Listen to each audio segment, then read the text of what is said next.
FilmStruggles is an experience-based podcast where we ask all the questions an early filmmaker would make. With a new guest every week, from experts to people that are starting just like us. We cover different topics like motivation, work balance, networking, and so much more. We discuss what to do, what not to do, and how to turn struggles into action. I am Claudia. And I am Gabriel. Welcome to FilmStruggles. This is a volunteer position. How many times have we heard that in our careers? On today's episode of FilmStruggles, we're going to be talking about work versus passion. When is it the right time to transition from volunteer gigs to paid ones? Can you afford to work on passion projects? And is it possible to find creative and financial balance? Today, we are going to be chatting and trading experiences with Adriana Hankins, an independent cinematographer with work experiences as a gaffer, lighting technician, best boy, and so much more. Adriana has recently joined IATSE 891 as a lighting permittee, and we invited her to share a little bit about her journey since film school, working with and for friends, and to the point where she is right now. With no further ado, let's jump into the chat. Hi Adriana, welcome to FilmStruggles. How are you?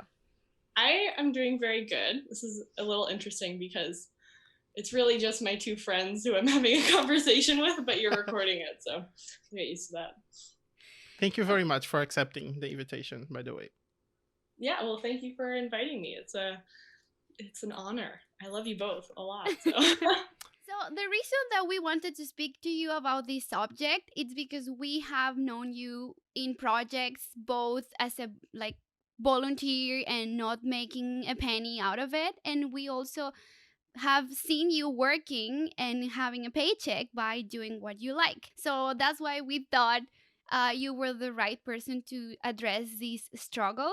We all heard of I'm looking for a cinematographer or an assistant director, but this is a volunteer position. So I know we do this because we like it, but at some point we need to start making some money out of it. So what do you think about this? Have you ever been in this position?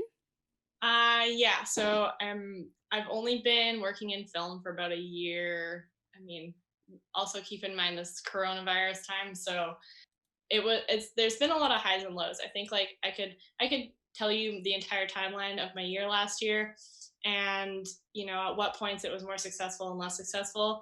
And so I started off I was very lucky. Like I graduated from film school, and I was thankful enough to have landed a 30-day straight job, wow. And a paid job. Wow.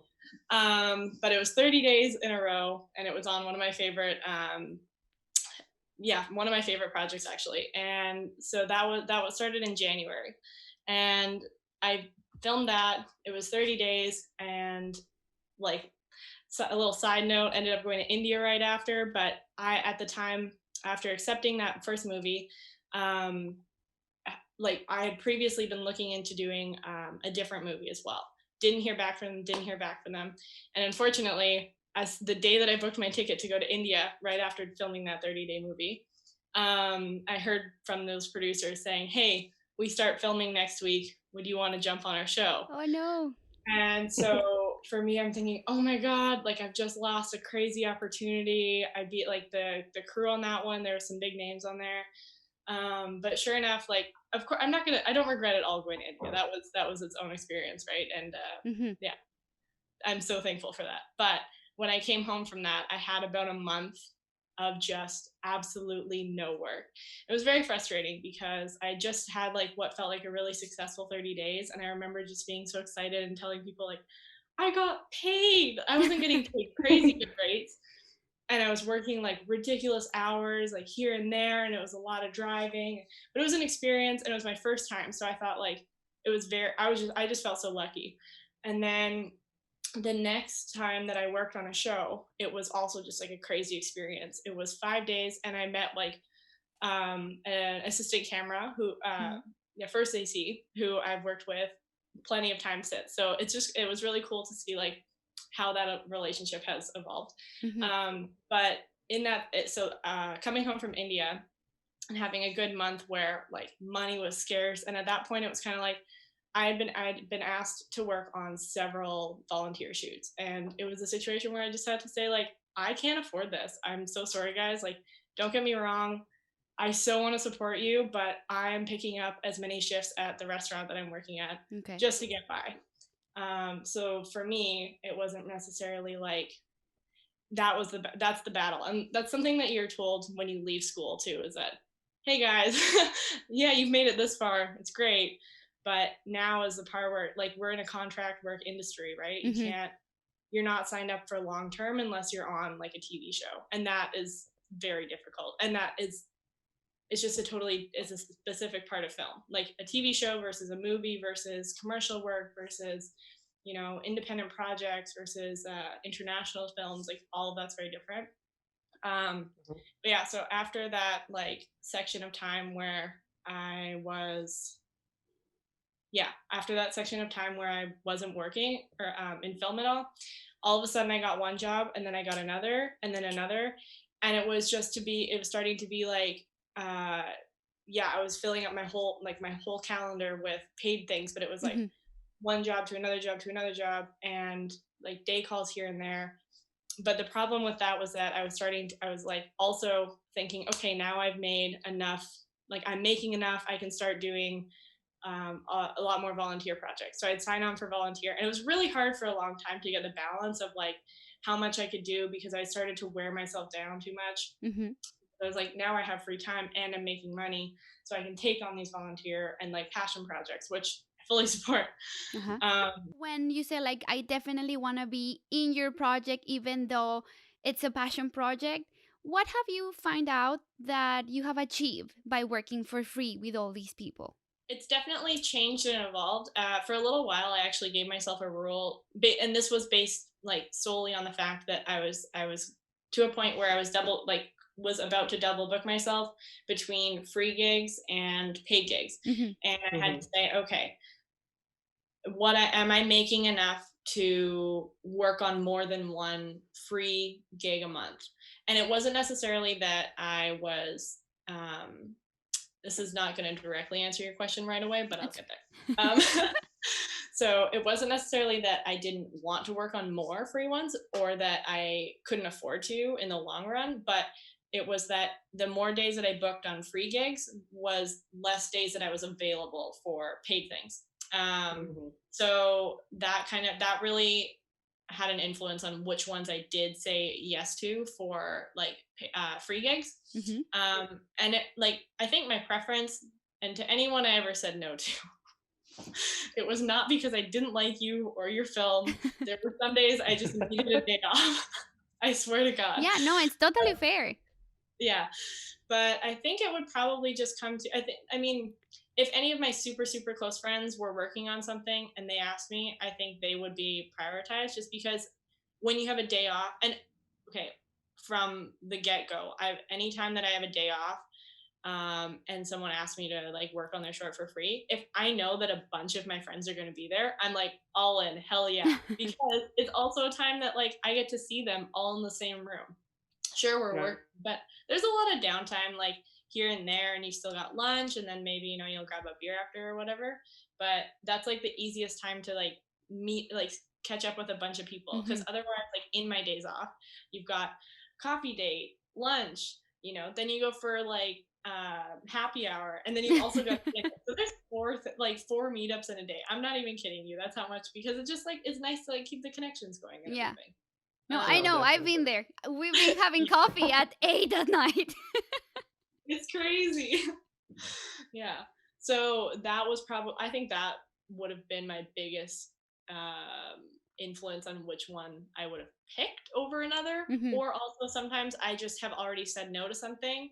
For like, there's been times too where I've said no, I can't work that weekend. It's like a month in advance. I'm just like, I'm so unsure. I'm really fingers crossed that I'm gonna get like paid work, and I'm pretty upfront about it too. Like, look, guys, I can't afford to. Mm-hmm. And then the other situation will come up, and it's like a week before, and someone's like, hey, you know, are you free this Saturday? Like, I just need an extra set of hands. I'm like, yeah, you know what? I'm good. And I know where I'm standing. And I think probably the moral of this entire podcast will be that, like, while I was getting started, I really depended on where I was financially, because I really just, I needed to, you know, keep myself above water. Because sometimes maybe it's not all the time like your worth, it's not only measuring how much money you are receiving, it's also like, okay, how much I'm gonna put of myself into this project, how much time, and then just getting to Mm-hmm. know how Yeah, demanding and what are you getting from that. I don't know. So yeah. I think you hit the nail on that one right there with like time and uh your resources you put into it. How many favors are you calling? Like you can only call for favors so many times from other people. yeah, that's true. Yeah. Yeah. Yeah. The So and it starts to add up. And I really, yeah. I mean, I like if it's something that I absolutely adored and the project, which is something I was also crazy passionate about, that like if I'm working for nothing, that's fine. You still benefit from something, like you're still getting a creative output. I don't know. Yeah. Yeah, Uh huh. yeah. There's somewhere that like your creativity is going into, and that's really valuable too. So it's not Mm-hmm. always just like totally not just about money. I wouldn't Yeah. be everyone Mhm. who's in, well, not everyone, but the majority of people who are in film because we're doing short projects because they are passionate about it and Mm-hmm. they want to be creative, and so like it's not just a source of Mm-hmm. income. What you said about having all these passion projects, volunteer projects, and then you needed to make extra shifts at the restaurant. So, for Yeah, example, that's the thing that I struggle with, or that I'm also very scared that just moving out from what the film industry is by because of course you need to have that money to pay rent and yeah, do your own stuff, but at the yeah, same time I'm scared of just going into like another industry and start losing all those connections that you started building way before, and then losing your creativity, and then just find yourself in this, I don't know, in this other world, and then I'm scared of like getting too detached and going too far and then being very difficult to go back, but then still yeah. happens. I totally see where you're coming from, and that was a fear at the time for me too. And like looking back, I think of, wow, at that time I remember thinking, okay, I'll get a job. I like coming home from India, keep in mind, and just knowing I had no work and was like running low on funds. Um, and I just remember thinking, like, was that it? Was that all I had for film? And really having to like, and especially because that's the other thing too. I was applying and applying and applying. And at the time, there were so many posts on Facebook all over the place. And I'm not talking like, mind you, I would love to be a cinematographer. And that's what I'm like working towards. But I also was very straight up with myself in that I wanted to learn lighting and I want to learn camera. Mhm. And at the time I was like, and still to this day, I'm really focusing on the lighting path. So it was like even looking for lighting jobs, but I just kept getting told no or no answer, or Hmm. my message wouldn't deliver. It'd be stuck in a message request. And that's kind of defeating too, right? Because I'm giving it my all. I'm like approaching it with like a positive attitude, and I'm not getting any response back. And I guess like at one point I'd been looking into like a Starbucks job and whatever, and this one restaurant job that I had before, I was able to get back like for part-time work. And that was just a really lucky situation that I even had that, because when there was like the odd job here and there or here or there with film, I was able to be like, hey, do you mind if I like, can I have this time off? I got another gig, and they were super supportive. So I really did appreciate that. But Mhm. it's true. Like, for example, like you said about feeling you maybe lost connections. Hmm. I had met someone on the 30-day feature, and on that shoot, one of the other guys in lighting is a gaffer on Hallmark movies, and so I had his number, he had mine, and for some reason I never reached out. You know what? That's my fault.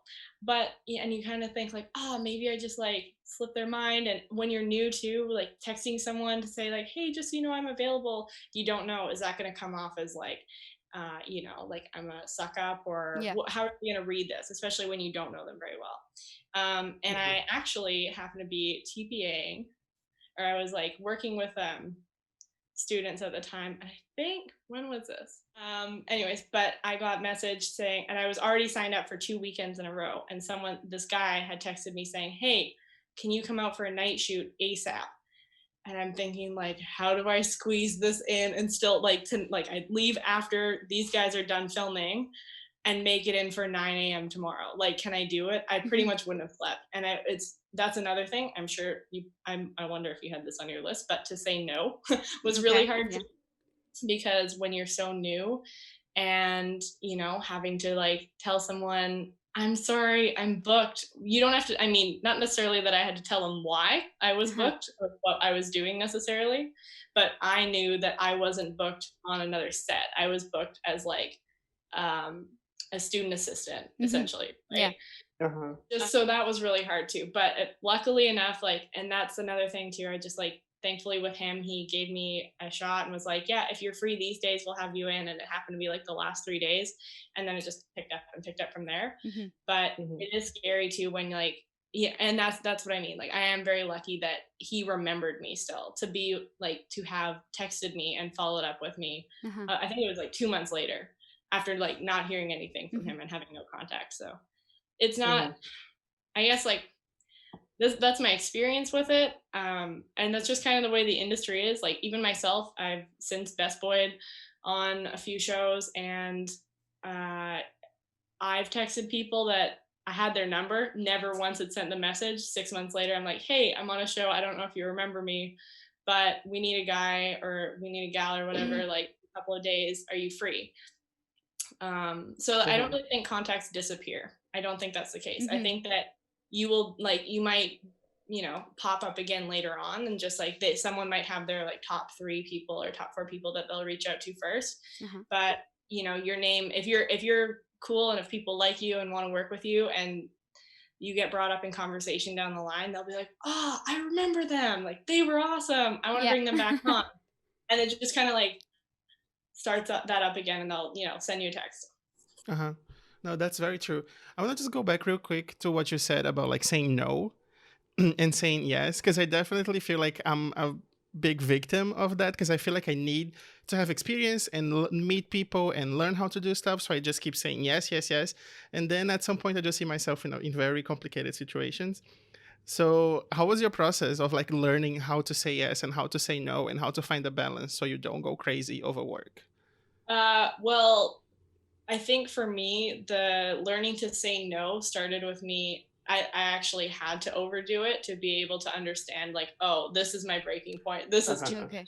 This is my limit. This is where I need to stop. Yeah, exactly. So, yeah, I had hit a point where I think I had worked on, keep in mind, like, I was just doing day calls. So maybe like 2 or 3 days, or I think maybe max 4 in a row for the same show. But I was hopping from one thing to another thing to another thing to another thing, and I did not have a Uh-huh. day off for a month and a half. And I was so thankful. And this was like right. I went from having no work for a month and a half, a month and a bit, to all of a sudden getting work and like having actually being booked and having to tell people I'm so sorry, I'm booked, but like, Mhm. and the classic, telling someone I'm booked, but like keep me in mind, I would love to be on your show another day. And it's so hard because I try and like say it in the most genuine way, because Mhm. and I hope it comes off genuine, because I mean it, and I really do mean like keep me in mind, I am booked, like I would be there, but I can't, there's not 2 of me, I can't be there. And so that's the thing, that's a hard thing too, is like having to tell someone no because you've already committed, even though but well, because you've already committed, but you also want to, you still want to work with them, and you're hoping like, like that might have been another, if only it was like a day later Uh-huh. I could have done that as well. Uh-huh. It builds up. But yeah, I think for me it was just like figuring out, I really had to get to a point where I was like, I need a day off, guys. Mhm. And then when you need a day off and you feel good about it, you're able to say like, guys, I'm sorry, I've been working for this long, like, and you just have to be, you just have to be straight up about it too. Mhm. Because it's very easy Yeah. just to start to try to do everything, especially when you're Mhm. starting. You want to go Mm-hmm. and then don't lose any opportunity. And then at the end of the day, you're going to end up just, I think, losing more than that by saying yes to everything. Because you can't be your best self if you say yes too many times and you're exhausted. Mm. Eventually, you know, you're not going to be doing your Yeah. best Yeah. work. Like I feel like I'm very guilty of thinking like I need to say yes to all the opportunities because I might be missing that very special opportunity that is going to put me like out there, and I'm gonna be able to do big movies, and I'm like overworking and overstressing and everything, and it's not healthy. You definitely have to take care of yourself. Totally. And yeah, like you just said, it's hard because every time you think, oh, maybe it'll be this opportunity that's like, the make it or break it for me. Mhm. Uh-huh. And that's gonna happen. The easiest way to look at it is that it's gonna happen more than once. That one opportunity is gonna happen many times. Yeah. You can't do everything. So Yeah. I'm happy with what you do pick.